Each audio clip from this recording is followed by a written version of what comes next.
Good morning and Jai Hind. Welcome again. Now today we discuss class 11th chapter 9 according to new syllabus development. In this video we discuss about criticism of development models.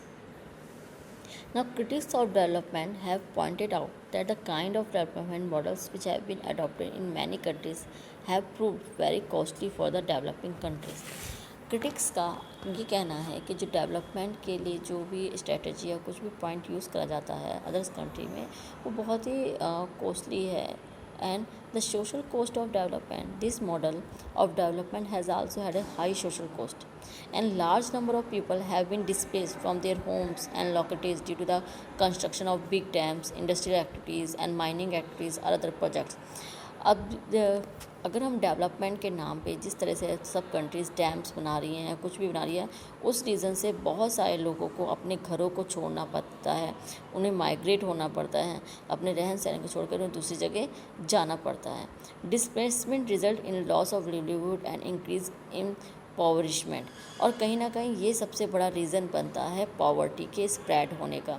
Displacement की reason से क्या reason, जितने भी लोग हैं उनकी जो livelihood है, जो उनकी जीविका है वो चली जाती है, और ये जब वो किसी एरिया में अर्बन एरिया में जाते हैं तो वहाँ पे उनको अच्छी जॉब नहीं प्रोवाइड हो पाती उनके अकॉर्डिंग, और वो पॉवर्टी की लाइफ स्पेंड करते हैं.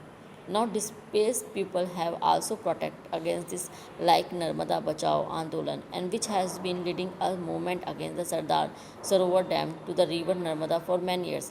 इसी में से एक इंडिया में नर्मदा बचाओ आंदोलन चला था जिसमें नर्मदा पे डैम बनाया जाता था, which has been leading movement against the Sardar Sarovar dam and the river of Narmada for many years. कई सालों तक इस पे ये मूवमेंट चलाई गई बिकॉज वहाँ के जो जितने भी लोग थे उनको माइग्रेट होना पड़ रहा था, और इसके कारण उनको अपना सभी कुछ जो भी उनके अपने पूर्वजों का अपने घर बार सब कुछ छोड़कर उनको जाना पड़ रहा था. Now the supporter of the big dam claim that it will generate electricity, help irrigate large areas of land and also provide drinking water to the desert area of Kutch and Saurashtra. लेकिन जो भी बिग डैम जो भी इस development के favour में है उनका कहना होता है कि अगर डैम बनाने से क्या बेनिफिट होता है, इलेक्ट्रिसिटी मिलती है, इरिगेशन के लिए सिंचाई के लिए जो लैंड जहाँ पे बहुत सूखा है ड्राई है डेजर्ट एरिया में ड्रिंकिंग वाटर पहुँचाया जाता है. And the opponents of the dam claim that almost 1 million people have been displaced, और वहीं अदर्स का कहना है कि डैम जब भी कोई डैम बनाया जाता है उसके रीज़न से कम 1 बिलियन लोग जो हैं वो माइग्रेट हुए हैं.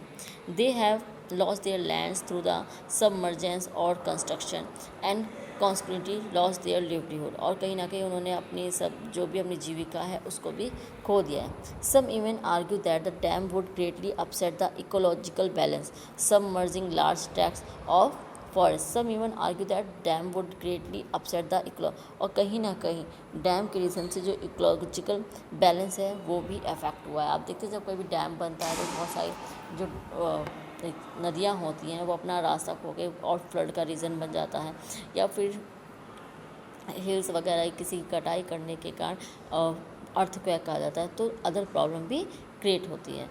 Now thank you student. In next video we discuss environmental cost of development. Thank you. Jai Hind.